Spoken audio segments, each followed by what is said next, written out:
this sense of white Americans really feeling like they're on the way down, that they're about to lose to other minority groups, racial groups who are different from them, and who are sort of seemingly gaining at their expense, is a phenomenon that I think is not going to happen without a fight.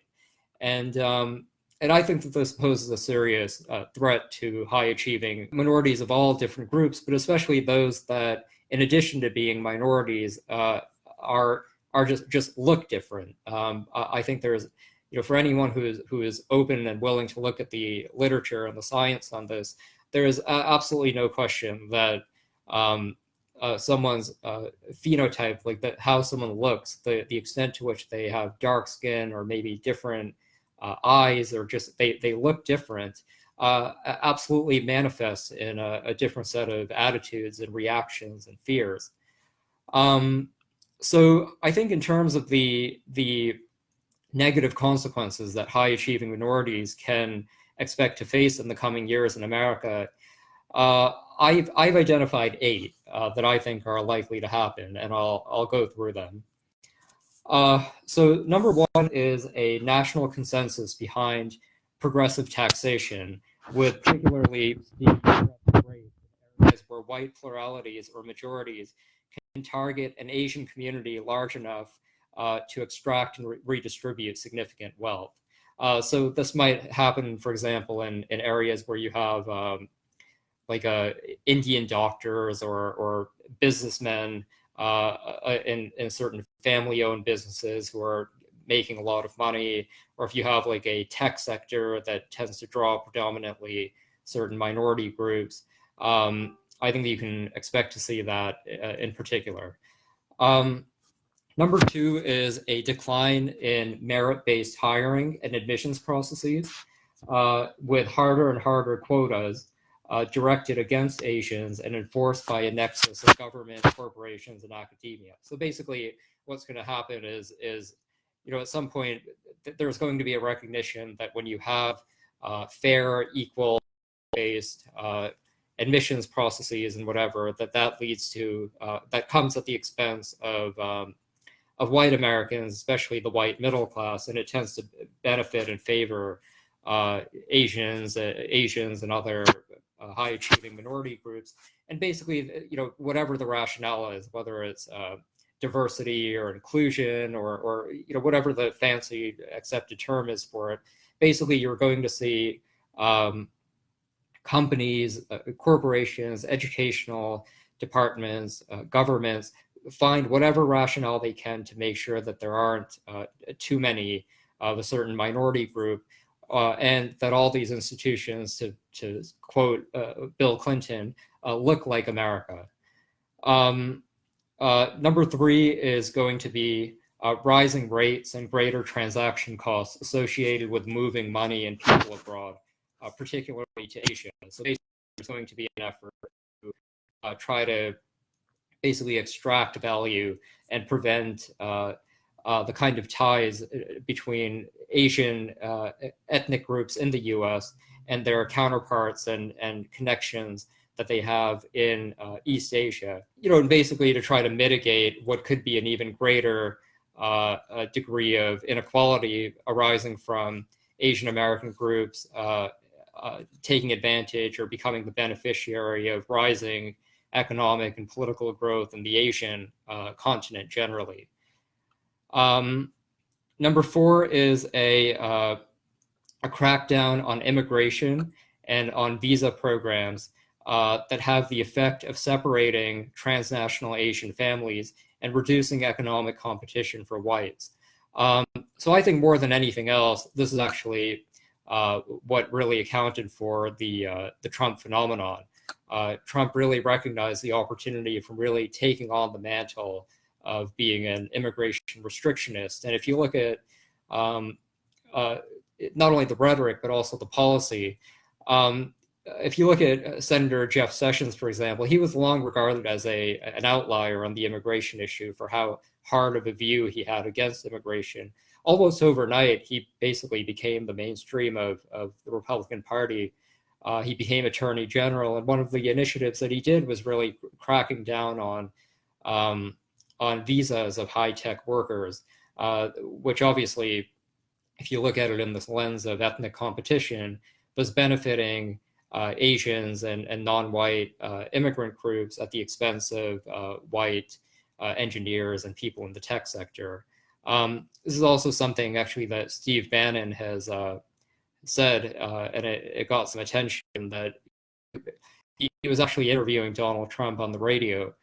They were talking about immigration, and Trump said, well, yeah, we need to get our borders under control, but you agree, right, that it would be a good idea, nevertheless, to bring in kind of smart, talented people from around the world. And there was an awkward silence, and then Bannon, basically said, well, look, Silicon Valley is becoming majority Asian, and America is not just a economy, it's also a civic society. And then, he kind of trails off, and both he and Trump recognize the direction they're going, and they both back off.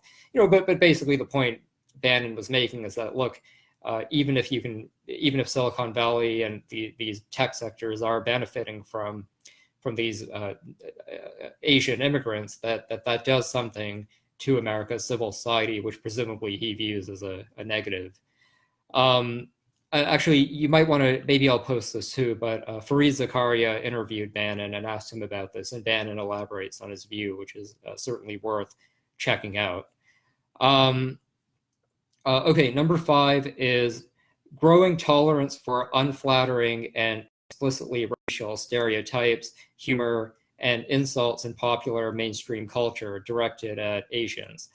So here, actually, you can see this in a way if you look at how Asians are sort of portrayed in mainstream American society, and you find this like the older stereotype of Indian Americans that was in mainstream society was like Apu in The Simpsons, like kind of this fresh off the boat immigrant, kind of clueless, socially inept with a thick accent, but ultimately basically benign and that sort of thing. But that stereotype is it's morphing and changing, especially with the rise of sort of Indian Americans really shedding a lot of this sort of immigrant culture and moving more into mainstream American society. And you can find actually some examples here, and I'm going to talk more about this. But there's a piece here in the magazine, N+1 magazine. This is it's like a highbrow leftist Marxist sort of a publication, and the piece here it gets into it in part. It's called it's written by the editors. The title is White Indians, and I'll talk more about this piece later. But one of the things that it talks about is one of the things that they lament here is basically that as Indian Americans are increasing in their financial and ethnic and political clout, that white guilt is the way it's manifesting is that they're sort of creating the perception of having a multi-ethnic, multicultural workforce of representation by bringing in more and more Indian Americans into the fold. One of the ways that they're doing it, and the article talks about this, is that they portray Indian Americans in sort of unflattering ways.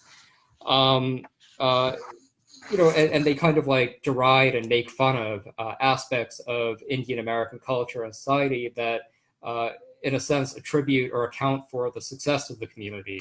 So for example, they might portray like a traditional Indian auntie, like yelling at her son about not getting good grades or whatever. And the article basically kind of talks about how Indian Americans often, for the sake of their own promotion in Hollywood and other areas, they kind of willingly acquiesce to these unflattering stereotypes.